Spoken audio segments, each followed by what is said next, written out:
Hello guys, welcome to this video. इस video में class 10 का साइंस का चैप्टर 14 सोर्सेज ऑफ एनर्जी, ऊर्जा के स्रोत, इसके कुछ इंपॉर्टेंट क्वेश्चन आंसर को डिस्कस करने वाले हैं। ठीक है, सो इसमें 20 क्वेश्चन है और ये हिंदी मीडियम के स्टूडेंट्स के लिए। ठीक है, so the first question is what are the characteristics of a good source of energy. ऊर्जा के एक अच्छे स्रोत की विशेषताएँ क्या क्या है। सो इसका आंसर है ऊर्जा स्रोतों की अनिवार्य विशेषताएं निम्नलिखित है। ऊर्जा स्रोत पर्याप्त मात्रा में उपयोगी ऊर्जा होनी चाहिए। ऊर्जा उनका उपयोग आसानी से हो सके ऐसी ऊर्जा होनी चाहिए। उनका भंडारण व परिवहन आसान हो। वे दीर्घकाल तक वांछित ऊर्जा एक समान दर से प्रदान कर सकें। ठीक है, next question, what are the types of sources of energy on the basis of availability. उपलब्धता के आधार पर ऊर्जा के स्रोत कितने प्रकार के होते हैं। इसके आंसर होंगे ऊर्जा स्रोत दो भागों में बांटा जा सकता है, नवीकरणीय और अनवीकरणीय स्रोत। Next question, why are we looking at alternative sources of energy. हम ऊर्जा के वैकल्पिक स्रोतों की ओर ध्यान क्यों दे रहे हैं। हम जानते हैं कि जीवाश्मी ईंधन ऊर्जा के अनवीकरणीय स्रोत है। ठीक है, अनवीकरणीय वो होता है जो कि ख़त्म हो जाएगा फ्यूचर में। ठीक है, अतः इन्हें बचाने की आवश्यकता है। पृथ्वी के अंदर कोयले, पेट्रोलियम, प्राकृतिक गैस आदि सीमित मात्रा में मौजूद है। यदि हम इनका प्रयोग इसी प्रकार से करते रहे तो ये शीघ्र ही समाप्त हो जाएंगे। अतः हमें ऊर्जा के वैकल्पिक स्रोतों की ओर ध्यान देना चाहिए।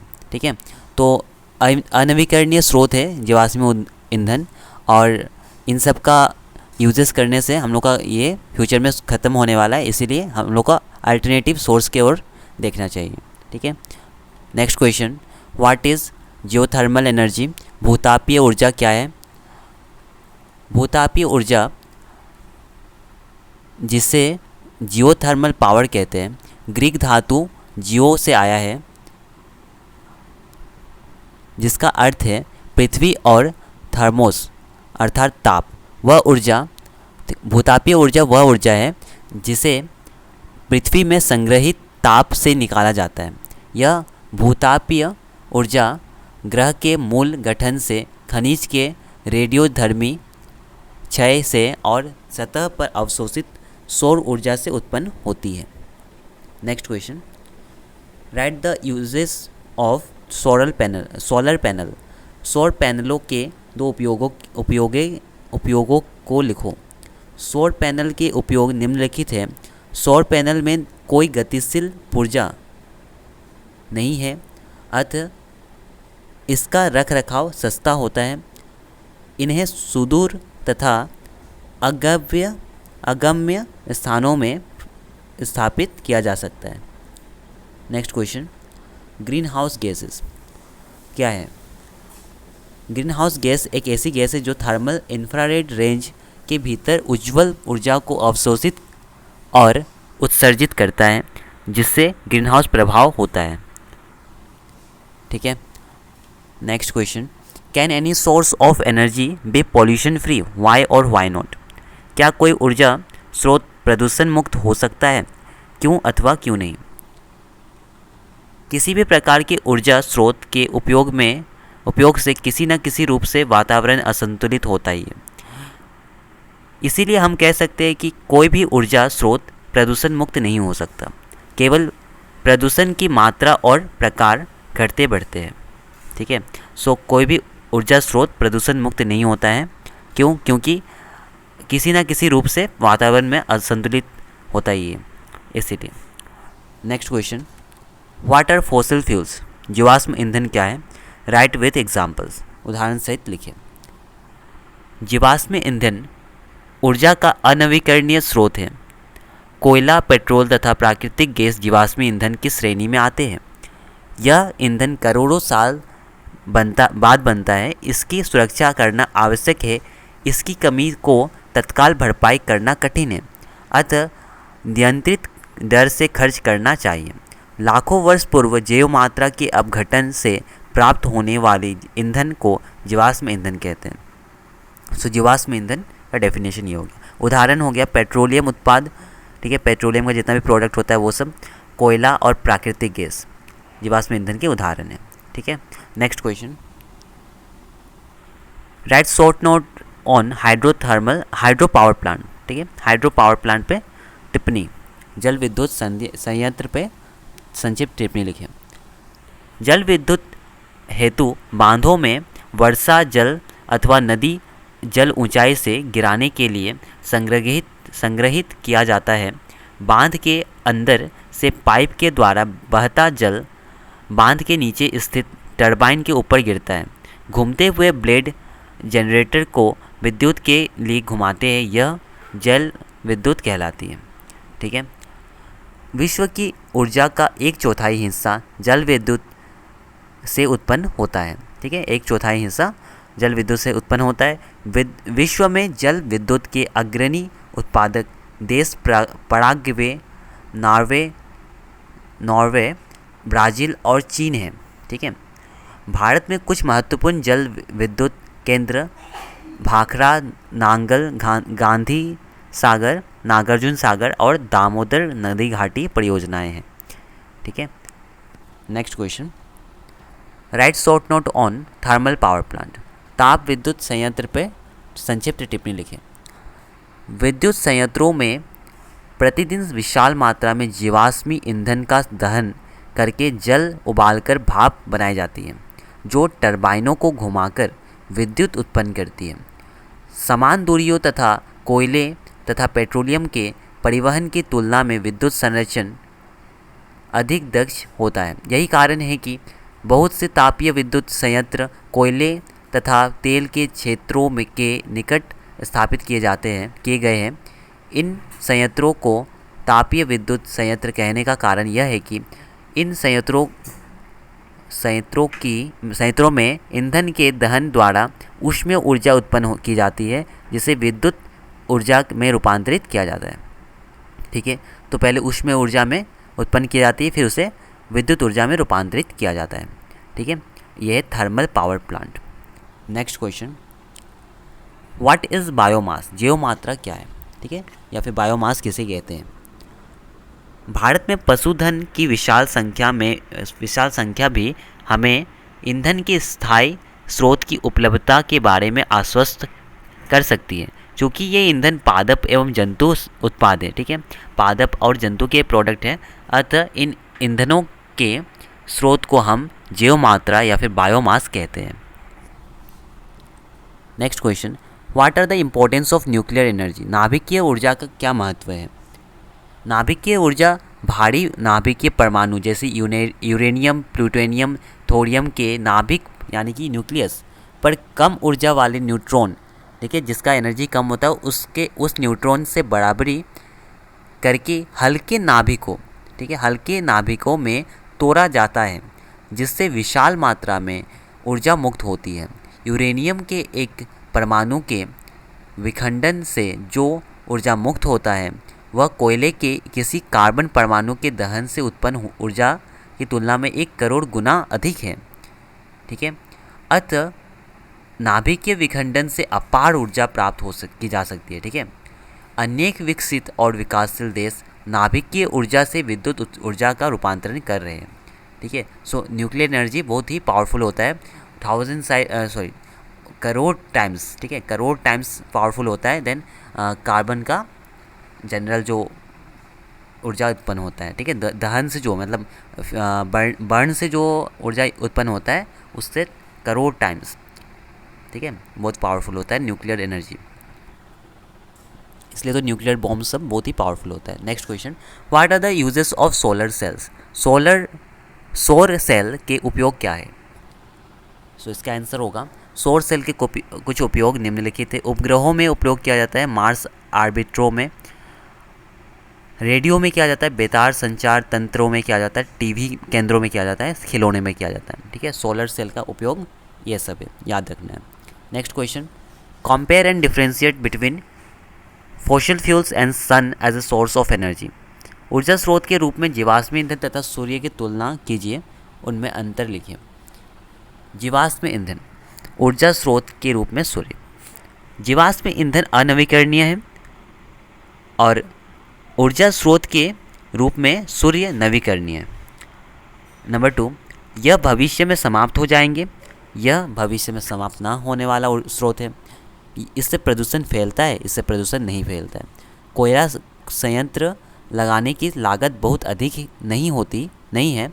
सौर शक्ति संयंत्र लगाने की लागत बहुत अधिक है। ऊर्जा सारे साल उत्पन्न की जा सकती है। यह संयंत्र रात में, बादलों में, दिन में तथा वर्षा वाले दिनों में कार्य नहीं कर पाती। ठीक है। Next question, why LPG is considered as good fuel. LPG को अच्छा ईंधन क्यों समझा जाता है? एलपीजी को अच्छा ईंधन इसलिए समझा जाता है क्योंकि एलपीजी का अधिक कैलोरी मान है। ठीक है, कैलोरी मान इसका ज़्यादा है। यह गैस धुआं रहित है, ज्वाला के साथ जलती है, क्योंकि इसमें कोई विषैली गैस उत्पन्न नहीं होती, अर्थात इससे वायु प्रदूषण भी नहीं होता। ठीक है, एलपीजी के दहन के उपरांत कुछ अवशेष नहीं रहता है, अतः वह एक स्वच्छ घरेलू ईंधन है। यह ऊष्मा उत्पन्न करने का कम खर्च वाला होगा। ठीक है, कम खर्च वाला साधन है। यह ऊष्मा का उत्पन्न करने वाला कम खर्च वाला साधन है, यहाँ पे कम होगा। Okay, next question, right any two difference between non renewable and renewable resources. ठीक है, यहाँ पे सोर्सेज है अनवीकरणीय और नवीकरणीय ऊर्जा स्रोतों। ठीक है, सोर्सेज ऑफ एनर्जी होगा। ओके, अनवीकरणीय और नवीकरणीय ऊर्जा स्रोतों में कोई दो अंतर बताओ। अनवीकरणीय ऊर्जा स्रोत, नवीकरणीय ऊर्जा स्रोत के अंतर कुछ इस प्रकार है। ऊर्जा के वे स्रोत जो समाप्त होने वाले हैं तथा जिनकी प्रकृति में उत्पत्ति हजारों वर्ष बाद होती है, अनवीकरणीय ऊर्जा स्रोत कहलाते हैं। नवीकरणीय ऊर्जा स्रोत, ऊर्जा के वे स्रोत जो अपरिमित हैं, ठीक है, तथा जिन्हें प्रकृति निरंतर प्रदान करती है, नवीकरणीय स्रोत कहलाते हैं। अनवीकरणीय ऊर्जा स्रोत वायुमंडल को प्रदूषित करते हैं, नवीकरणीय ऊर्जा स्रोत वायुमंडल को प्रदूषित नहीं करते हैं। Next question, distinguish between nuclear fission and nuclear fusion. Fission and fusion, ठीक है, नाभिकीय विखंडन और नाभिकीय संयलन में भेद लिखिए, मतलब डिफरेंस लिखना है। नाभिकीय सलय और विखंडन, सलय यानी कि ये वाला फ्यूजन पहले दिया हुआ है, फिजन बाद में दिया हुआ है। ठीक है, सो इसका आंसर है, इस अभिक्रिया में दो हल्के नाभिक परस्पर संयुक्त होकर भारी नाभिक बनाते हैं। ठीक है, दो हल्के नाभिक क्या करता है, दो हल्का मतलब दो लाइट एनर्जी वाला आपका न्यूक्लियस क्या करता है, कंबाइन करता है। इसमें नाभिकीय में क्या होता है, देखो नाभिकीय विखंडन में क्या होता है, देखो इसमें भारी नाभिक दो हल्के नाभिकों में विखंडित होता है। इसमें जुड़ रहा है, इसमें डिवाइड हो रहा है, संयलन में जुड़ रहा है और विखंडन में डिवाइड हो रहा है। ठीक है, ऊर्जा बहुत अधिक मात्रा में उत्पन्न होती है, जिसमें जुड़ता है उसमें ऊर्जा बहुत ही अधिक मात्रा में उत्पन्न होती है। नाभिकीय संयलन की तुलना में ऊर्जा कम मात्रा में उत्पन्न होती है, विखंडन में कम मात्रा में उत्पन्न होती है। यह क्रिया संयलन वाला, यह क्रिया या फिर अभिक्रिया बहुत उच्च ताप पर होती है। ठीक है, हाई टेम्परेचर लगता है इसमें, और इस वाले में कम टेम्परेचर लगता है। ठीक है, व्हाट इज़ नेचुरल गैस, प्राकृतिक गैस क्या है, what is its main advantage, इसका प्रमुख लाभ क्या है, where is it found in India, भारत में कहाँ कहाँ पर पाई जाती है। इसका आंसर होगा, प्राकृतिक गैस मुख्य रूप से मीथेन होती है। ठीक है, CH4 मीथेन होता है। इसका प्रमुख लाभ यह है कि इसे घर तथा उद्योगों में सीधी जलाने के लिए उपयोग किया जाता है। भारत में त्रिपुरा, जैसलमेर और मुंबई के अपरट आदि स्थानों में इसके भंडार हैं। कृष्णा तथा गोदावरी के डेल्टा में भी इसकी उपस्थिति का पता चला है। ठीक है, इस आंसर को याद करना है। What is called potential energy, potential energy क्या है, स्थितिज ऊर्जा किसे कहते हैं, एक्सप्लेन विथ एग्जाम्पल, उदाहरण देकर स्पष्ट कीजिए। सो आंसर इज, जो ऊर्जा वस्तु में उसकी स्थिति के कारण या आकार के कारण उपस्थित होती है उसे स्थितिज ऊर्जा कहते हैं। स्थितिज ऊर्जा का फॉर्मूला होता है mgs, मास गुना गुरुत्व यानी कि ग्रेविटी इनटू हाइट। ठीक है, यानी कि डिस्टेंस। मतलब mgh इसका फॉर्मूला होता है। इसको आप लोग फिजिक्स में भी पढ़ते हो, क्लास 9 में था आपका, ठीक है। इसका उदाहरण हो गया, उदाहरण देखिए एग्जाम्पल के साथ हम लोग को एक्सप्लेन करना है। पानी को टंकी में एकत्रित करने से उसमें स्थितिज ऊर्जा इकट्ठी होती है, ठीक है। जैसे पानी में अगर टंकी में अगर पानी एकत्रित कर रहे हैं, ठीक है, एक साथ हम लोग क्या कर रहे हैं, पानी को जमा कर रहे हैं, तो इसका मतलब क्या, उसका पोटेंशियल एनर्जी इंक्रीज हो रहा है, ठीक है। खींचे हुए कमान के तीर, जितना ज़्यादा तीर को, ठीक है, तीर को कमान में खींचा जाता है उतना ही ज़्यादा उसका स्पीड होता है, ठीक है। तो ये इसका क्या है, पोटेंशियल एनर्जी, हम लोग जितना ज़्यादा पीछे खींचेगा उतना ज़्यादा उसका पोटेंशियल एनर्जी इंक्रीज़ होगा, ठीक है। जो छोड़ने पर गतिज ऊर्जा में बदल जाती है, अगर उसको छोड़ा जाएगा, जब तीर को छोड़ा जाएगा तब वो गतिज ऊर्जा में कन्वर्ट हो जाता है, ठीक है। कि आप लोग डिटेल में फिज़िक्स में पढ़ते हो। नेक्स्ट है, घड़ी में चाबी भरने से स्प्रिंग में स्थितिज ऊर्जा आ जाती है जो गतिज ऊर्जा में बदल कर घड़ी को चलाए रखती है, ठीक है। Next question, what is kinetic energy, explain with example. गतिज ऊर्जा किसे कहते हैं, उदाहरण सहित तो स्पष्ट कीजिए। जो ऊर्जा किसी वस्तु में उसकी गति के कारण उत्पन्न हो उसे गतिज ऊर्जा कहते हैं। गतिशील वस्तु में कार्य करने की क्षमता उसकी गति के कारण होती है। गतिज ऊर्जा का फॉर्मूला होता है 1/2 हाफ mv², ठीक है, 1/2 mv², जहाँ पे m मीन्स मास होता है, v मीन्स वेलोसिटी होता है। यहाँ पे y प्रिंटिंग मिस्टेक हो गया, सॉरी टाइपिंग मिस्टेक हो गया, यहाँ y नहीं होगा v होगा, ओके। सो इस जगह में क्या होगा, आपका v होगा, वेलोसिटी, ओके।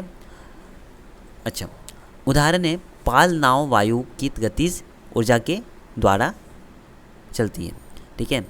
मतलब नाव जो होता है वो गतिज ऊर्जा के कारण चलता है। गतिशील पानी की गतिज ऊर्जा से पंचचक्कियों चलाई जाती है तथा पवन की गतिज ऊर्जा से पवन चक्कियाँ, ठीक है। सो पवन चक्कियाँ पवन की गतिज ऊर्जा से होती है, और पंचचक्की पानी के, ठीक है। बहते पानी की गतिज ऊर्जा से चक्कियों चलाई जाती है तथा पवन की गतिज ऊर्जा से पवन चक्कियाँ, ठीक है। सो ये आपका लास्ट क्वेश्चन था। Thanks for watching the video.